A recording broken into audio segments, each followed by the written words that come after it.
మనం తెలుసుకుందాం. ముందుగా బోరబండ డివిజన్ గురించి తెలుసుకుందాం. బోరబండ డివిజన్లో ఎవరికి ఏ పార్టీకి ఎంతమంది అనుకూలంగా ఉన్నారో తెలుసుకుందాం. సో ఒకసారి బోరబండ డివిజన్ చూస్తే దాంట్లో బీఆర్ఎస్కి 52.3% ఇక్కడ అనుకూలంగా కనిపిస్తున్నారు. తర్వాత కాంగ్రెస్ పార్టీ విషయానికి వస్తే కాంగ్రెస్ పార్టీకి 42.53% అనుకూలంగా ఉన్నారు. ఇక బీజేపీ విషయం తీసుకుంటే బీజేపీ కేవలం 4.6% మాత్రమే అనుకూలంగా కనిపిస్తున్నారు. బోరబండ డివిజన్లో అధికార కాంగ్రెస్ పార్టీతో పోల్చుకుంటే బీఆర్ఎస్కి ప్రధాన ప్రతిపక్షంగా ఉన్న బీఆర్ఎస్కి 10% మంది ఎక్కువగా అనుకూలంగా మనకు కనిపిస్తున్నారు ఈ సమయానికి. సో బీఆర్ఎస్కు అనుకూలంగా ఉన్నటువంటి అంశాలు ఒకసారి చూద్దాం. సో బీఆర్ఎస్ హయాంలో ఇక్కడ బోరబండ డివిజన్లో ఎక్కువగా అభివృద్ధి జరిగింది అనేది అక్కడ జనం నమ్ముతున్నారు. బీఆర్ఎస్ హయాంలో అక్కడ రోడ్లు పూర్తయినాయి, డ్రైనేజీలు పూర్తయినాయి. తర్వాత కొండ ప్రాంతం, బోరబండలో చాలా వరకు కొండ ప్రాంతం ఉంటుంది. కొండ ప్రాంతంలో అక్కడ తాగునీటి సరఫరాకి దానికోసం అనేక పనులు చేశారు. అది కూడా బీఆర్ఎస్కి ఇక్కడ కలిసి వచ్చినట్టుగా మనకు కనిపిస్తోంది.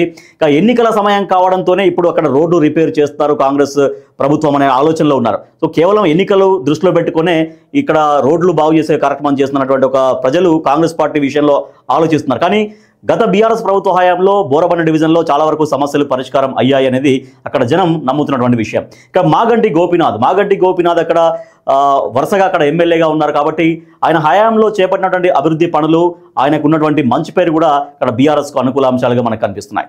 కాంగ్రెస్ సంక్షేమ పథకాల అమలులో చాలా వరకు లోపాలు కనిపిస్తున్నాయి. అంటే సంక్షేమ విషయంలో పెన్షన్స్ కావచ్చు, ఇంకా రకరకాల ప్రభుత్వం నుంచి ఏవైతే కార్యక్రమాలు ఉంటాయో ఆ అమలు సరిగ్గా జరగకపోవడం కూడా అక్కడ కాంగ్రెస్ పార్టీకి మైనస్గా ఉంది. అది బీఆర్ఎస్కు కలిసి వచ్చేటువంటి అంశం. ఇక గ్యాస్ సబ్సిడీ కూడా సరిగ్గా రావడం లేదన్నటువంటి ఆరోపణలు కూడా ఉన్నాయి. సో ఇవన్నీ కూడా బీఆర్ఎస్కి అనుకూలంగా కలిసి వచ్చేటువంటి అంశాలు. ఇక కాంగ్రెస్కు అనుకూలంగా ఏం అంశాలు ఉన్నాయో చూద్దాం. ఈ బోరబండ డివిజన్లో నవీన్ యాదవ్, ఇప్పుడు అభ్యర్థిగా ఉన్నటువంటి నవీన్ యాదవ్కి వ్యక్తిగతంగా ఉన్నటువంటి ఆదరణ ఒకటైతే, బోరబండ డివిజన్ ప్రజలతో ఆయన నిత్యం అందుబాటులో ఉంటారు. తర్వాత బోరబండ డివిజన్లో అనేక సామాజిక కార్యక్రమాలు ఆయన నిర్వహించారు. గతంలో కూడా ఆయన పాలిటిక్స్లో కొనసాగుతున్నారు కాబట్టి ఎప్పటికప్పుడు అక్కడ ప్రజలతో టచ్లో ఉంటున్నారు. అనేక సోషల్ సర్వీస్కి సంబంధించినటువంటి అనేక కార్యక్రమాలు చేసుకుంటూ వస్తున్నారు నవీన్ యాదవ్. ఇక కాంగ్రెస్ పార్టీ ప్రస్తుతం అధికారంలో ఉంది కాబట్టి అధికార పార్టీకి ఎమ్మెల్యే ఉంటేనే నియోజకవర్గం డెవలప్ అవుతున్నటువంటి ఆలోచనలో బోరబండ డివిజన్ ప్రజలు కూడా కనిపిస్తున్నారు. అది ప్లస్ పాయింట్గా మారింది. ఇక పీజేఆర్ చేసినటువంటి సేవా కార్యక్రమాలు కూడా ప్రజలు మర్చిపోకపోవడం. పీజేఆర్ అంటే కాంగ్రెస్ పార్టీకి సంబంధించినటువంటి సీనియర్ మోస్ట్ లీడర్ కాబట్టి దివంగత నేత. కాంగ్రెస్ హయాంలో ఆయన ఉన్నప్పుడు చేసినటువంటి ఆ మంచి పనుల్ని బోరబండ డివిజన్లో ఇంకా జనం గుర్తు చేసుకుంటున్నారు. ఇక కాంగ్రెస్ ప్రభుత్వంలో కొత్తగా రేషన్ కార్డులు జారీ కావడం కూడా అక్కడ బోరబండ డివిజన్లో కాంగ్రెస్కి అనుకూలించేటువంటి అంశాలుగా మనకు కనిపిస్తున్నాయి. సో ఓవరాల్గా బోరబండ డివిజన్లో ఇప్పటిదాకా అయితే కాంగ్రెస్తో పోల్చుకుంటే బీఆర్ఎస్ఏ లీడ్లో కనిపిస్తోంది. ఒక 10% ఎక్కువగా బీఆర్ఎస్ వైపే మొగ్గు చూపిస్తున్నారు బోరబండ డివిజన్ ప్రజలు. ఇక ఎర్రగడ్డ డివిజన్లో పబ్లిక్ ఎటువైపు ఉన్నారు ఈ సమయానికి? బిగ్ టీవీ సర్వేలో ఏం తెలియని చూద్దాం. బీఆర్ఎస్కి దీంట్లో అంటే ఈ ఎర్రగడ్డ డివిజన్లో 45% మంది అనుకూలంగా ఉన్నారు.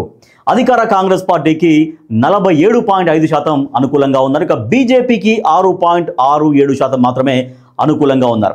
సో బీఆర్ఎస్కి కాంగ్రెస్కి ఇక్కడ కాంగ్రెస్కి హెడ్జ్ కనిపిస్తుంది. అంటే 45% బీఆర్ఎస్కు ఉంటే 47.5% కాంగ్రెస్కు, అంటే 2.5% ఇక్కడ ఎక్కువగా కనిపిస్తోంది కాంగ్రెస్ పార్టీకి.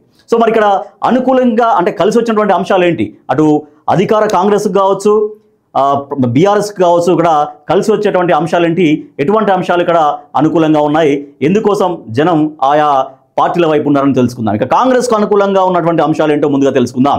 ఎర్రగడ్డలో నవీన్ యాదవ్కు మంచి ఇమేజ్ ఉంది, అది కలిసి వస్తుంది. ఓపెన్గానే నవీన్ యాదవ్కు మేము ఓటేస్తామని ప్రజలు చెప్తున్నారు. ఎందుకంటే ఎప్పటి నుంచో ఆ నియోజకవర్గంలో ఆయన ఉన్నారు. గతంలో అక్కడి నుంచి పోటీ చేశారు.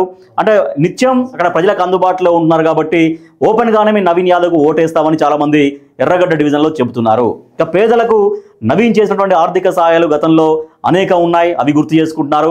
ఇక పండుగల సమయంలో నవీన్ యాదవ్ అందించినటువంటి ఆర్థిక సహకారం గురించి కూడా చర్చించుకుంటున్నారు. పేదల ఇంట్లో అంటే ఎక్కడైనా పేదవాళ్ళ ఇంట్లో పెళ్లి జరిగితే ఆ పెళ్లి సమయంలో నవీన్ యాదవ్ సహకారం అందించేవారు అనేటువంటి అంశం కూడా కాంగ్రెస్ పార్టీకి అట కలిసి వచ్చింది.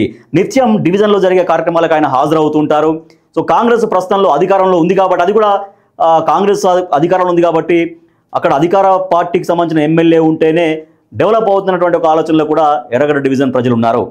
కాంగ్రెస్ నియోజకవర్గంలో అభివృద్ధి చేస్తోంది అన్నటువంటి నమ్మకం కూడా వ్యక్తం చేస్తున్నారు. కొత్త సంక్షేమ పథకాలను కూడా తీసుకొస్తారన్నటువంటి నమ్మకాన్ని అక్కడ ప్రజలు వ్యక్తం చేస్తున్నారు. ఇక అధికార పార్టీ ఎమ్మెల్యే అయితే పనులు సులభంగా జరుగుతాయనేటువంటి అటువంటి నమ్మకాన్ని వ్యక్తం చేస్తున్నారు ఎర్రగడ్డ డివిజన్ ప్రజలు. ఇక బీఆర్ఎస్కు ఎర్రగడ్డ డివిజన్లో కలిసి వచ్చేటువంటి అంశాలు అంటే అనుకూలంగా ఉన్న అంశాలు ఏంటో చూద్దాం. మాగంటి గోపీనాథ్ ఆయన మరణంతో వచ్చినటువంటి సానుభూతి, తర్వాత అక్కడ ఆ ఏరియాలో నీటి కనెక్షన్లు, రోడ్లు, తర్వాత కరెంటు డెవలప్మెంట్ కోసం, కరెంటు సరఫరా కోసం బీఆర్ఎస్ చేసినటువంటి కృషి కూడా అక్కడ కలిసి వస్తుంది.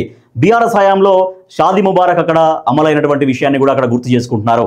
కేసీఆర్ నాయకత్వంపై ప్రజల్లో ఇప్పటికీ కూడా ఎర్రగడ్డ డివిజన్లో నమ్మకం వ్యక్తమవుతోంది.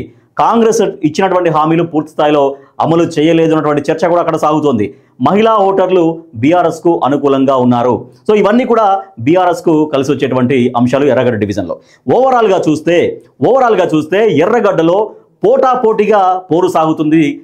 కానీ స్వల్ప ఆధిక్యం మాత్రం కాంగ్రెస్ పార్టీకే కనిపిస్తుంది. మనం ముందుగా చెప్పుకున్నట్టుగా ఎర్రగడ్డ డివిజన్లో 2.5% కాంగ్రెస్కే హెడ్జ్ కనిపిస్తోంది.